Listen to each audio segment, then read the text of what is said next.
Bismillahirrahmanirrahim. Assalamualaikum warahmatullahi wabarakatuh. Alladzina hum fi salatihim khashi'un. Syarat pertama, kalau ingin mendapatkan surga Firdaus tadi dan kebahagiaannya diturunkan ke bumi, dibawa sampai mati, masuk ke alam kubur lebih bahagia lagi, maka amalan pertama untuk melatih menguatkan iman itu, coba berlatih untuk menunaikan sholat dengan khusyuk. Kalau Anda kerjakan benar sholat ini, maka apa yang Anda dapatkan? Teman-teman ingat betul, saya mau tanya sebentar. Keabadian yang abadi disebut dengan sa'id. Kalau kita ingin turunkan ke dunia percikannya, kita dapatkan usahanya disebut dengan apa? Masih ingat? Aflah itu kalau didapatkan, kata dasarnya apa tadi? Falahun. Lihat baik-baik. Kata Allah dalam Al-Quran tadi, kalau ingin mendapatkan falahun, amalan pertama sholat. Makanya ketika dipanggil sholat, kalimat falah dilekatkan pada panggilan sholat. 5 kali diingatkan. Begitu muadzin kemudian azan memanggil Anda, hayya 'alas shalah. Anda bertanya, ya Allah kenapa kami mesti sholat? Dijawab, hayya 'alal falah. Yuk, pagi yuk. Yang sejati datang sini. Belum dapat sujud, belum dapat ruku, saya berikan. Makanya ketika orang sholatnya benar, dia akan mendapatkan 5 keutamaan. Saat di dunia nih, belum ke akhirat, 5 keutamaan yang tidak diberikan pada orang yang tidak sholat. Atau orang sholat tapi sholatnya nggak khusyuk. Sebab syarat mendapatkannya khusyuk. Alladzina hum fi sholatihim khasyi'un. Bukan alladzina hum fi sholatihim saja, tapi ada kalimat khasyi'un. Artinya yang tidak khusyuk saja nggak akan dapat, apalagi yang nggak sholat. Apa yang 5 ini? Lihat baik-baik. 1. Orang yang sholatnya benar, pertama kali sebelum mendapatkan kebahagiaan hakiki dari Allah Subhanahu wa Ta'ala, akan dirubah dulu perilaku hidupnya menjadi perilaku yang lebih baik. Kalau orang itu sholatnya benar, maka sholat itu akan melatih dia untuk berubah, bertransformasi jadi orang baik. Itu ada di Quran surah ke-29 ayat ke-45. Innas sholata tanha 'anil fahsya'i wal munkar. Sumber keburukan cuma 2, kalau bukan fahsya itu munkar. Maaf, pornografi, porno aksi, LGBT, kata-kata jorok, kotor itu fahsya. Di orang sholat kata Allah mustahil berkata-kata kotor. Orang sholat tidak akan pernah mencela. Orang sholat tidak punya kata-kata jorok. Jadi kalau ada sekarang orang yang sholat senang mencela orang lain, itu berarti ada masalah dalam sholatnya. Dan dia belum dijamin sebagai ahli surga terbaik. Dan hidupnya nggak bahagia. Nggak bahagia. Aneh nih. Sholat tapi senang celah orang. Aneh. Aneh. Yang paling bahaya adalah menikmati celahannya. Itu yang paling aneh. Anda ngaji. Anda ikut taklim. Taklimnya sesuai Quran, taklimnya petunjuk sunnah. Anda sholat, Anda puasa, tapi Anda masih senang mencela orang lain dan menikmati celahan itu. Kalau nggak mencela, kayaknya nggak komplit kehidupan.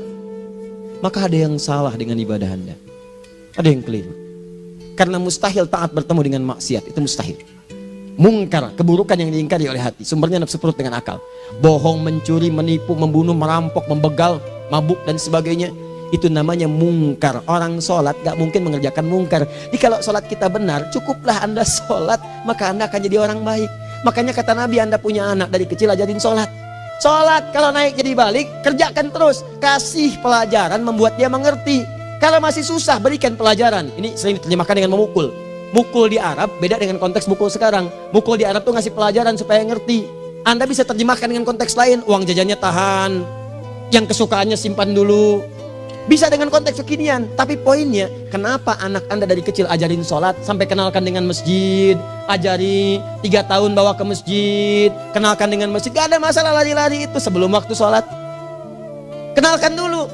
Dulu orang-orang tuh begitu, sebelum waktunya dikenalkan, jalan, begitu lari, biarin dulu. Setelah itu diberi pengertian, nah ini bukan tempat berlari, yang berlari di sana nanti, yang di sini nanti akan ada orang-orang baik semuanya. Terus Anda lihat berbaris, baris rapi. Kalau pengen baik, ikutan baris nanti. Terus nanti ada yang mimpin di depan, namanya imam. Imam itu siapa ya? Tetangga kita bukan yang Pak Imam. Bukan. Bukan. Kalau tetangga kita namanya Imam S. Arifin. Kalau yang ini imam sholat namanya. Imam sholat itu nanti akan pimpin menyembah Allah. Allah siapa ya? Allah itulah yang memberikan ayah rizki. Allah itu yang memberikan ayah rizki sehingga bisa beli tobot buat kakak.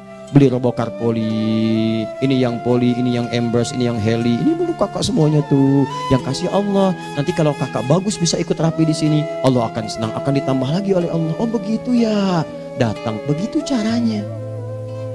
Ini bukannya waktu sholat belum dikenalin tadi bawanya main-main di masjid. Bahkan ada yang agak repot lagi, di rumahnya susah diatur, dibilang, kamu ini susah diatur, main sana ke masjid, disuruh main, ya main di masjid. Yang salah bukan anaknya, orang tuanya. Apa rahasianya anak itu disuruh ke masjid, suruh sholat? Rahasianya, begitu anak itu sholat dengan baik, maka dia akan tumbuh jadi anak baik di kemudian hari. Itu maksudnya. Nah, sekarang saya agak bingung ini, pendidikan TK sekarang salah sih? Enggak, cuma saya agak bingung mikirnya. Ini anak belum diajarin sholat, udah diajarin manasik. Itu bagaimana cara berpikirnya Ferguson? Agak repot saya mikirnya tuh. Ya. Walaupun salah sih enggak, cuma saya bingung gitu. Kenapa nggak dikerjakan tahap yang pertama dulu? Tangga itu kan berurutan. Nggak bisa Anda lompat langsung ke 5. Kan 1, 2 belum terlewati. Jelas ya? Ah, ini gambarannya. Sholat nih. 1 pasti baik. Ini kalau sekarang sholat, lisan belum baik, mata belum baik, sampai ke kaki, berarti ada yang salah sholatnya tuh. Ada yang nggak tepat. Tangan sembarangan, snack orang ngambil. Awas. Tuh sendal orang, mau wudhu nggak ada sendal, pakai sendal orang. Udah bilang belum? Kehujanan pakai payung orang. Udah bilang belum? Ya kan gampang Ustaz. Ini kan juga mungkin diikhlaskan karena Allah. Ya ikhlas, cuman pakainya belum minjam. Bagaimana kalau sedang pegang payung itu keluar, Anda meninggal? Nah, coba mikirin ke situ. Coba ke kantor. Kalau didorong proyek yang nggak jelas, minta tanda tangan, pikirin lu bagaimana kalau meninggal. Kemarin saya sama teman-teman artis saya katakan begini, Anda ya, kalau Anda mengaji dengan saya, jangan pernah menerima peran maksiat. Walaupun itu sekedar adegan, tapi itu maksiat. Kalau bayangkan ketika Anda memerankan itu, Anda diwafatkan oleh Allah Subhanahu Wa Taala. Maka demi Allah saya katakan tidak ada faedahnya Anda ngaji sekarang, ngaji besok. Ketika Anda menerima peran itu, Anda wafat dalam keadaan bermaksiat di hadapan Allah Subhanahu Wa Taala. Maka saya pun katakan pada Anda, ayo belajar yang betul, pahami. Bangun sholat, belajar, dalami seperti orang tua kita dulu. Tinggalkan nyontek, budaya yang gak jelas. Rasakan ketika nyontek Anda wafat. Apa yang Anda dapatkan? Di Libya itu, kalau nyontek, di Libya ya, saya pernah sekolah di Libya nih. Itu kalau nyontek, dibiarin aja dulu. Dan rekornya 100% ketahuan. Begitu sudah selesai, cuma jeda 2 jam, langsung ada panggilan. Si Fulan silahkan datang ke kantor. Apa yang disediakan di kantor sudah siap. Anda diberi waktu 2 jam dari sekarang, siapkan beres-beres koper Anda. Di sini sudah tertulis Anda akan pulang. Tiketnya sudah lengkap, dikawal 2 orang. Dituliskan di situ anak ini nyontek gak boleh kembali ke sini.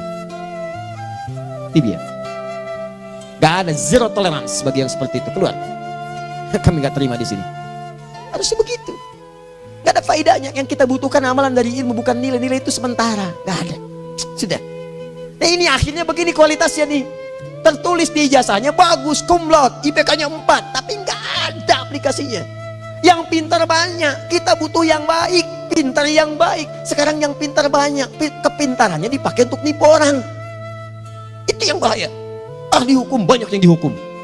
Ahli ekonomi tidak bisa mengangkat perekonomian. Apa yang salah? Apa yang salah? Ini yang jadi persoalan. Tapi dasar manusia, begitu di sidang mulai pakai peci, pakai baju koko, pakai tasbih, ada yang pakai kerudung. Luar biasa. Nih 2. Orang kalau sholatnya benar, Allah akan berikan ketenangan dalam jiwanya. Tenang hati. Jangankan musibah kecil, musibah paling besar pun tenang aja dia. Tenang, dia paham rumusnya. Allahu Akbar. Turun Quran. Surah ke-13 ayat ke-28. Ala bidzikrillahi tatmainnul. Yakinkan pada dirimu, zikir kepada Allah membuat hati tenang. Di antara turunan zikir amalannya adalah sholat. Dari mana taunya? Quran surah ke-20 ayat ke-14. Innani anallahu la ilaha illa ana fa'budni wa aqimis salata lidzikri. Saya Allah, kata Allah ke Nabi Musa. Tidak ada Tuhan selain saya, sembah saya. Bagaimana menyembahmu ya Allah? Tunaikan salat sebagai zikir kepada saya, zikir. Nah, maka kalau Anda sedang tidak tenang, ayo ke masjid. Banyak zikir itu, baca Quran zikir. Quran surah 15 ayat 9. Inna nahnu nazzalna dzikra. Kami turunkan Al-Quran sebagai zikir. Jadi kalau Anda sedang baca Al-Quran, Anda sedang berzikir. Ibu kalau sedang gak tenang, Bu, gelisah, gak enak, gak usah mengeluh, apalagi bikin status gak karuan. Ibu wudhu, ambil mushaf baca. Begitu sedang baca ada ketenangan dalam jiwa. Berdoa, zikir. Kalau sedang gak tenang, besok ada proyek, doa dulu. Doa itu memberikan ketenangan. Makanya doa disebut dengan zikir. Quran surah ke-7 ayat 205. Wadhkur rabbaka fi nafsika tadarruan wa khifatan wa dunal jahri minal qaul. Ayo berzikir, minta kepada Allah dengan segenap jiwamu, mohon dengan penuh ketawaduan. nanti ketenangan diberikan. Menghafal Quran, baca itu zikir. Quran surah ke-54 ayat 17, 22, 32, 40. Walaqad yassarnal Qur'ana lidzikri fahal mim mudzakir. Menyebut nama Allah, Asmaul Husna itu zikir. Sedang ada persoalan, ya Allah, ya Allah, ya Allah, ya Rahman, ya Rahim, ya Malik, ya Qudus, ya Allah, ya Allah, ya Allah, ya Allah. Zikir. Dalilnya Quran surah kedua ayat 152. Fadhkuruni adzkurkum. Sebut namaku, zikir. Apapun akan mengingatmu. Gimana menyebutnya? Ditafsir di Quran surah 17. Ayat keberapa? 110. Qulid Allah awid Rahman ayyamma tad'u falahul asmaul husna. Sebut nama Allah. Itu menenteramkan pada jiwa. Sedangkan sholat gabungan dari semua zikir tadi. Bukankah dalam sholat Anda baca Al-Quran? Bukankah dalam sholat Anda menghafal Al-Quran? Bukankah dalam sholat Anda berdoa? Bukankah dalam sholat Anda istighfar? Anda mohon digabungkan semua itu. Amalan sholat menggabungkan semua jenis zikir. Masa Anda nggak tenang juga? Makanya sholat itu, jangankan sholat ya, tempat sholat itu yang menenangkan. Tempat sholat, tempat paling tenang di muka bumi. Kalau nggak percaya silahkan ya, Anda sebelum masuk ke Istiqomah ini, begitu Anda masuk kan perasaannya beda kan? Lain. Silahkan cek, kalau cari ketenangan datang ke masjid. Masuk, wudhu masuk, sholat 2 rakaat, tenang. Dekat kipas angin, saking tenangnya, plek, ngantuk tidur. Beneran. Enak. Makanya saat Ramadan kalau orang pengen cari ketenangan, lihat. Di perusahaan-perusahaan penuh tuh musola, pada tidur. Ya, mengamalkan hadis palsu. Ya, dia musaim ibadah, tidurnya orang puasa ibadah, hadis palsu. Nah, itu teman-teman. Itu gambarannya tiga. Orang yang salatnya khusyuk benar, itu dijamin langsung oleh Allah Subhanahu wa taala akan dimudahkan semua urusan hidupnya termasuk rezekinya. Ini yang saya katakan. Jadi saya katakan tadi, di akhirat ini, di surga, rezeki tinggal ngambil. Anda kalau benar sholatnya, itu langsung dijanjikan oleh Allah. Rezeki itu nggak perlu Anda banyak pikirkan. Ikhtiar sedikit, datang. Bahkan dari sisi yang tidak Anda duga. Apa dalilnya? Quran surah ke-65 ayat 2 dan 3. Ditafsir di Al-Baqarah ayat 2 dan 3. Wa may yattaqillaha yaj'al lahu makhraja. Ada orang yang meningkatkan takwanya kepada Allah, kami mudahkan urusan hidupnya. Setiap persoalannya diberikan jalan keluar, mudah. Solusi. Setiap ada problematika, ada solusi. Wa yarzuqhu min haitsu la yahtasib. Dan kalau dia ingin mendapatkan rezeki, bahkan kami kirimkan dari sisi yang tidak dia duga. Orang lain capek ini datang lagi, tawaran proyek datang lagi. Utsman tuh Masya Allah, kayanya banyak. Tapi yang paling dirindukan bukan saat mendapatkan peningkatan omsetnya, yaitu saat dia mendapatkan waktu khusus dengan Allah untuk sholat. Malam hari sampai-sampainya sempat sholat tahajud sampai khatam Al-Quran. Abdurrahman bin Auf demikian, Tamim Ad-Dari demikian. Sholat karena tahu sholat itu meningkatkan rizki. Karena tahu kuncinya ada di situ, Allah yang punya rizki. Disebut dengan Razzaq, pemilik rizki. Maka saya harus punya hubungan dekat dengan Allah. Kalau sudah punya hubungan dekat, mau apa aja gampang. Belum minta, udah diperhatikan. Silahkan cek, Anda punya hubungan baik dengan bos Anda di kantor. Ya, sebelum Anda minta, beliau udah pikirin tuh. Telepon bendahara. Dia udah ngambil belum gajinya? Belum Pak, tambahkan bonus sekian. Kenapa? Karena dia mengawasi Anda. Allah maha tahu dibandingkan dengan bos Anda. Mendekat kepada Allah, semua diperhatikan oleh Allah. Siapa orang takwa itu? Kalimat takwa pertama di Al-Quran Al-Baqarah ayat 2, amalannya ayat 3. Dzalikal kitabu la raiba fihi hudal lil. Siapa mutakin itu? Ayat 3-nya. Alladzina yu'minuna bil ghaib wa yuqimunas shalah. Gampang. Kalau pengen mudah hidupnya gampang. Biaya nggak mahal, tenaga nggak banyak, tingkatkan takwa nih. Jadi kalau hidup Anda masih susah, di kantor champion, di rumah tangga bermasalah terus, atau sebaliknya, maka boleh jadi kalau gelar Anda tinggi, harta Anda banyak, tapi selalu punya masalah, bukan Anda kurang hebat, bukan Anda kurang kedudukan, bukan Anda kurang kaya, Anda kurang takwa.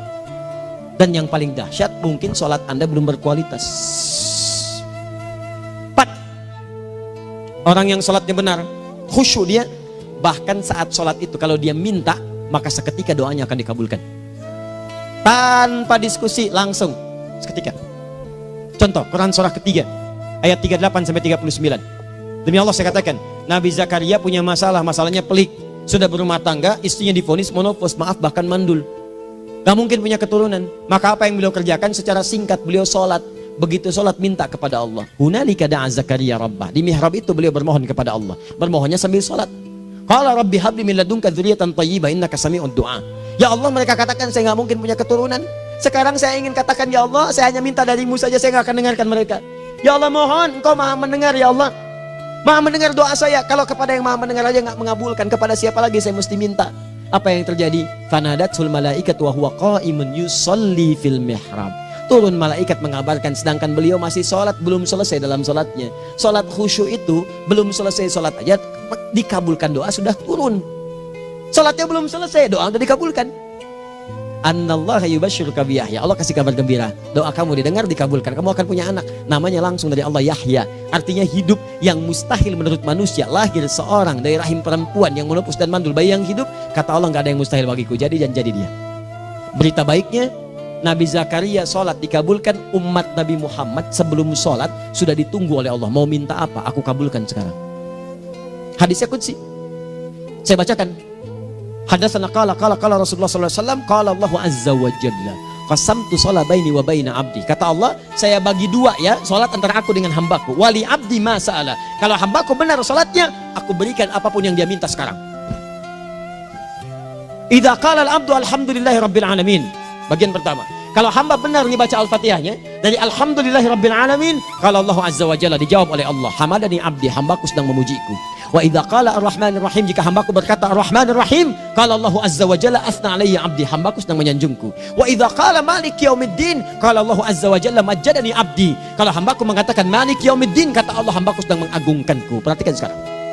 Wa idza qala al-'abdu iyyaka na'budu wa iyyaka nasta'in, jika hambaku berkata sekarang, ya Allah, kami sekarang ibadah, sholat menyembahmu, dan kami sekarang sedang punya masalah, kami hanya minta tolong kepadamu ya Rabb. Apa jawabannya? Beda dengan sebelumnya. Kata Allah, hadza baini wa baina abdi, inilah perjanjian antara aku dengan hambaku. Wali abdi, kalau hambaku benar khusyuk sholatnya sampai detik ini, baru sampai Al-Fatihah itu pun belum tuntas, baru sampai Al-Fatihah itu pun belum tuntas. Kalau benar bacaannya betul, sholatnya dari takbir sampai dengan selesainya, sampai ayat itu, iyyaka na'budu wa iyyaka nasta'in, kata Allah, masalah apapun yang dia minta sekarang, aku akan kabulkan. Besok saya kasih rahasia yang di KBP. Ada awal pembuka di awal sebelum Al-Fatihah yang kalau Anda benar bacanya, itu pengantar kepada pengabulan doa di Al-Fatihah. Apa itu? Besok. 5. Yang kelima ini yang paling diharapkan, dan ini penutup dalam kajian kita malam ini. Teman-teman sekalian, perhatikan baik-baik. Jika Anda benar mengerjakannya, maka Allah akan jamin langsung Anda akan mendapatkan kesuksesan dan kebahagiaan di semua aktivitas Anda. Kalau jadi suami yang sukses, rumah tangga yang bahagia. Kalau jadi pegawai yang sukses, dan di kantor bahagia. Masih ingat? Kesuksesan yang menghadirkan kebahagiaan, konteksnya dunia disebut dengan falah, dipegang disebut dengan aflah. Dikembalikan lagi ke atas, ke surah ke-23 ayat 1 dan 2. Qad aflahal mu'minun. Apa amalannya? Alladzina hum fi salatihim khashi'un. Persoalannya, kalau Anda sholat belum mendapatkan satu di antara 5 ini, apa masalahnya? Pertama masalahnya, kata Al-Quran, boleh jadi yang sholat itu belum khusyuk. Apa itu khusyuk? 2 maknanya, dan saya tutup di sini. Apa yang 2 itu? 1, kebanyakan orang sholat masih membawa dunia dalam sholatnya. Makanya kalau pengen khusyuk, kata Allah, maka Anda rasakan akan bertemu Allah. Rumusnya Quran surah kedua ayat 45 sampai 46. Rasakan secara singkat, mungkin itu sholat terakhir yang Anda akan kerjakan dalam kehidupan. Mungkin di sholat itu Anda wafat. Kata Allah, alladzina yadhunnuna annahum mulaqu rabbihim. Orang khusyuk itu sudah kelihatan dari sebelum sholat, dia sudah merasa persiapan menghadap Allah. Persiapan ke manusia aja, dia sudah siap-siap, mandi dulu, ganti pakaian, pakai parfum, macam-macam dan sebagainya, hanya memenuhi undangan manusia. Allah mengundang Anda 5 kali dalam sehari. Ya maaf, mengabulkan doa Anda, mencukupkan kebutuhan, menyembuhkan kalau sakit, disiapkan Anda. Harusnya apa? Penampilan sempurna. Kata Quran, orang khusyuk itu kelihatan sebelum sholat, pakaiannya kelihatan. Quran surah 7 ayat 31, ya bani Adam khudhu zinatakum inda kulli masjid. Hai anak cucu Adam, kalau tiba panggilan dari masjid, kenakan pakaian terbaikmu. Di anak cucu Adam tuh kelihatan. Kalau orang khusyuk, begitu adzan kelihatan pakaiannya lain. Pakaiannya indah. Khudhu zinatakum, kenakan pakaian terbaikmu. Dipakai, bertemu Allah. Bertemu manusia aja pakaian bagus-bagus. Ini aneh ya, ada orang salah ibadah aja. Orang salah ibadah pakaiannya bagus-bagus. Lihat nih hari-hari tertentu, besok tuh orang mau ke tempat masing-masing tuh. Ada yang pakai jas, pakai dasi, pakai batik, pakai kebaya. Anaknya dibawa, dikuncir 2, bawa manisan macam-macam. Mau salah ibadah aja, tampilan bagus. Masa antum yang benar ibadahnya nggak bagus? Bedakan. Pakaian futsal, pakaian sholat ganti dengan yang sholat. Ini gimana pakaian sholat pakai pakaian futsal? Depannya gambar Messi, belakang Ronaldo. Repot. Malaikatnya juga bilang, kamu salah baju, harusnya Luka Modric.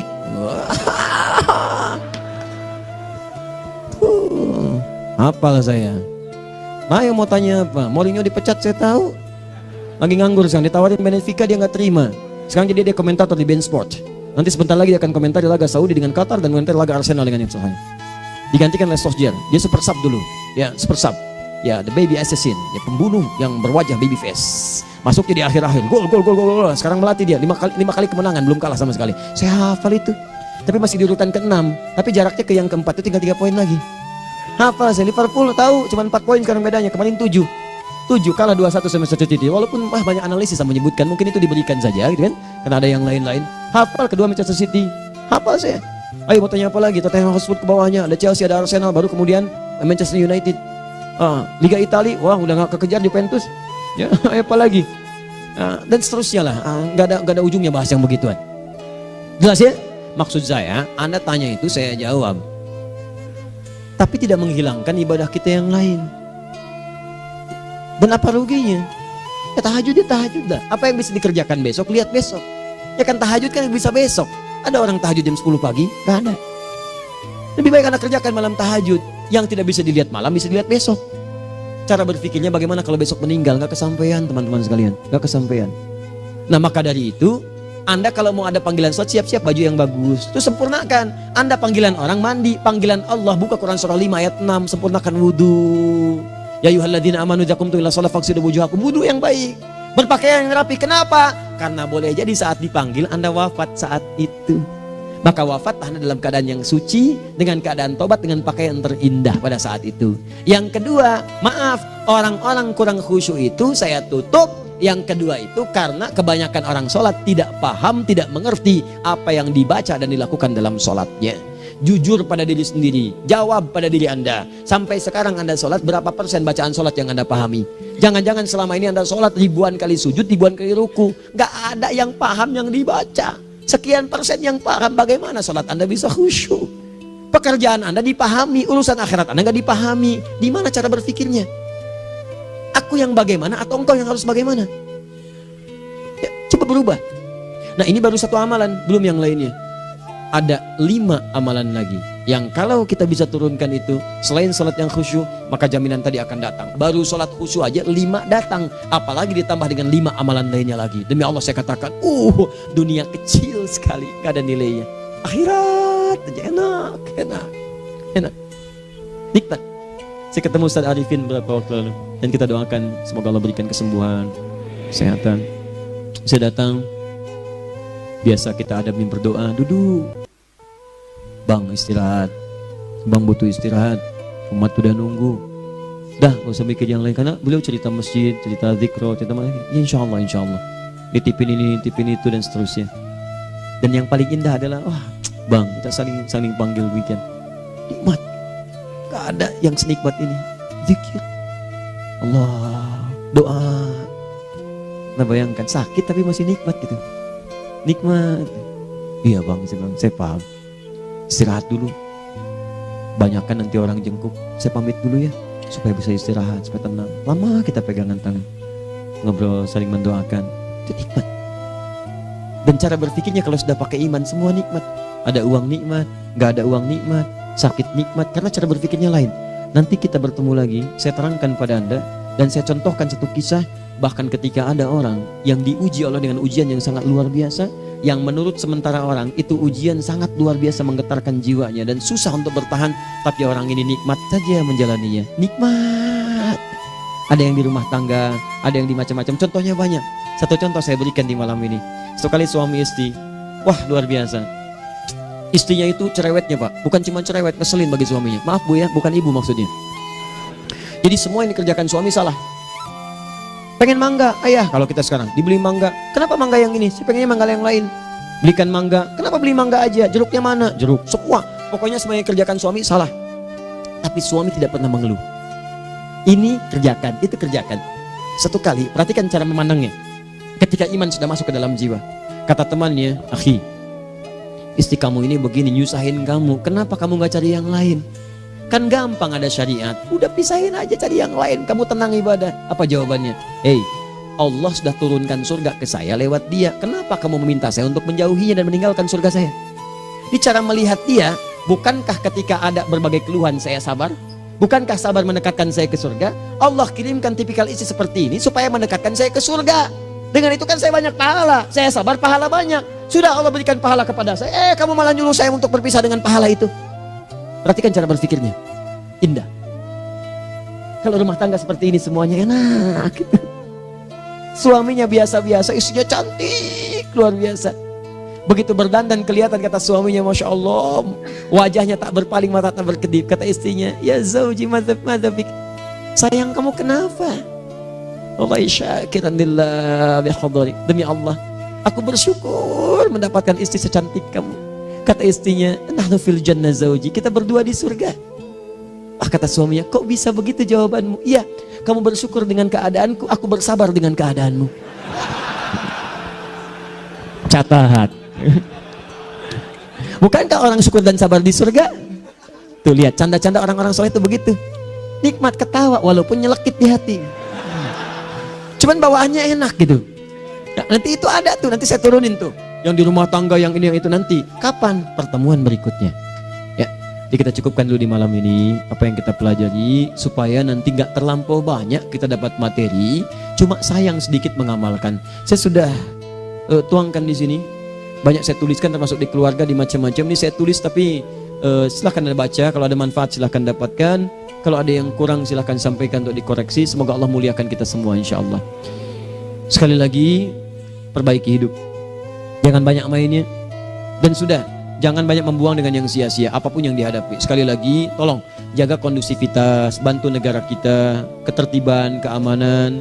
Kalau saya menyampaikan sesuatu ada singgungan dengan yang kekinian, itu maksudnya koreksi masukan-masukan supaya diperbaiki. Tapi tetap dalam urusan pemilihan kita punya pilihan masing-masing yang tidak boleh dipaksakan. Jelas ya?